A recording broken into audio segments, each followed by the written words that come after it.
Welcome to our episode of Barman Saturdays, and this week I'm taking a look at the Dog Knight.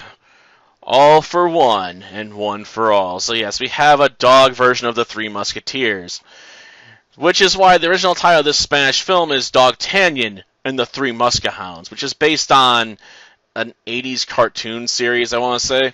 I want to say it's the 80s. I'd have to go double check it, and honestly, it doesn't really matter that much, because we're talking about the reboot, effectively, which is this CGI movie. And it's awful. Like, I guess they spent all the money on the licensing rights, whoever was making this, and they didn't have, like, any money left in the tank for doing the movie itself, because the animation is stiff. And in some spots, it feels like they're just missing frames of it.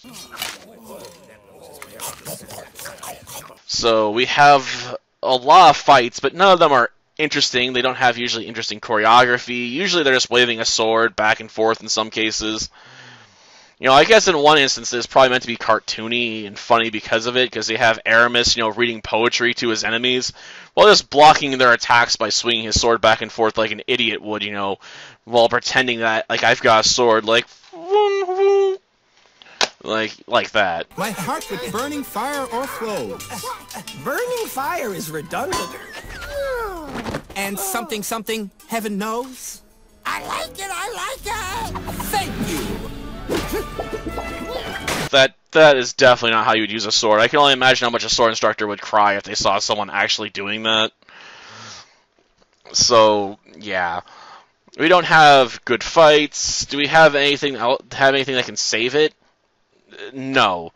The characterization for a lot of the characters feels weak. About the only thing I learned about Dogtanian is that he falls instantly in love with one of the Queen's handmaidens, or ladies in waiting, I guess would be the proper term. I'm in love with you. And that he really, really loves the fight.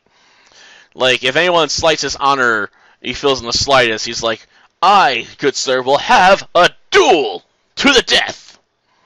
Okay, not to the death, but to first blood at least.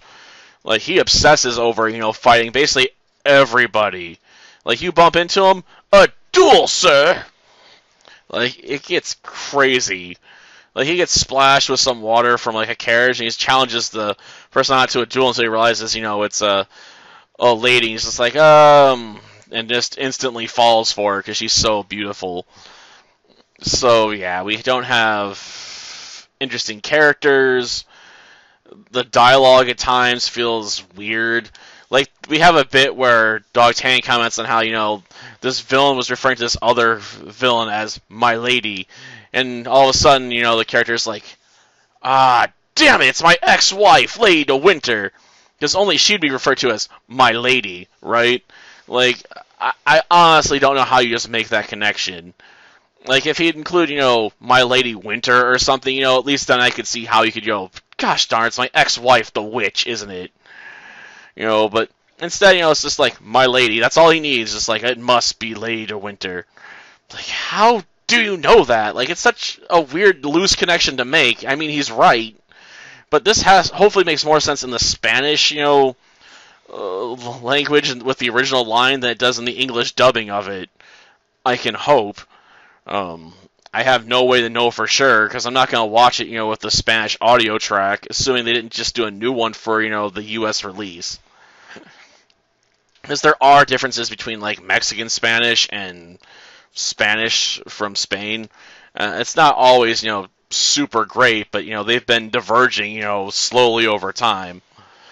So, yeah. We have weak fights, weak characters. The story itself isn't hard to follow, I don't think, but it's not particularly interesting, because it basically involves the Queen trying to send a message to stop a war, and involves the Cardinal trying to start a war by using that same necklace, by having, sending a message warning about an incoming attack and making the Queen look like a traitor so he can be the only one with the King's ear. Okay? Like, he's not interested in peace because he figures, France can beat England, then he'll effectively rule the world. So we gotta stop that, obviously. So, yeah, not a complicated story, really. I guess there's some political maneuvering going on, but I don't feel like it's that deep. And even if it was deep, it's in service, to boring characters.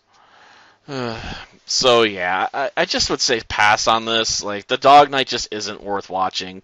I picked this up hoping it'd be, a funny kind of bad, and I just got a boring kind of bad. So yeah, this is definitely one, if you see it in a bargain bin, just leave it in there.